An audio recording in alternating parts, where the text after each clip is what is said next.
পৰহিলে মোৰ দিন আৰু মই অতি শীঘ্ৰে গৰিমা গাৰ্লছতে গৈ আছোঁ। একদম মোৰ মা লেখীয়া, মোৰ মা দেই, ৰেচপেক্ট। নামটো কি আছিল নামটো? গৰিমা গাৰ্গ। মা মই গৰিমা গাৰ্গ বুলি নামাতোঁ, মই মা গৌৰী বুলি মাতোঁ।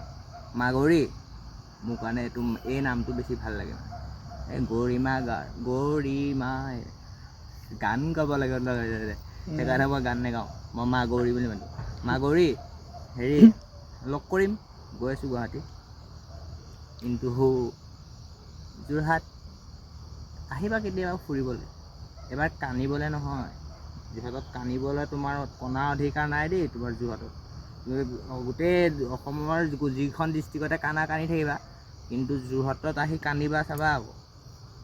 মই জেং কৰি দিম, মই যোৰহাটৰ সৰু ল'ৰা। সৰু ল'ৰা একদম চিধা কথা, যোৰহাটৰ সৰু ল'ৰা একদম গোটেই যোৰহাটে চিনি পায়।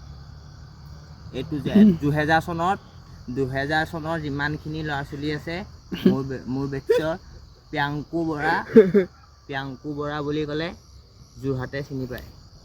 ভাবক, পিয়ান বৰা বুলি ক'লে অসমৰ ভাল ভাল মানুহক চিনাকি দিওঁ।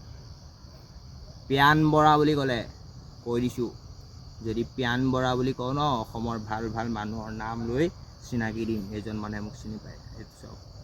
মোৰ চাৰ্টিফিকেট তেখেতে দিব, মই নেদেখাওঁ, বুজিছা?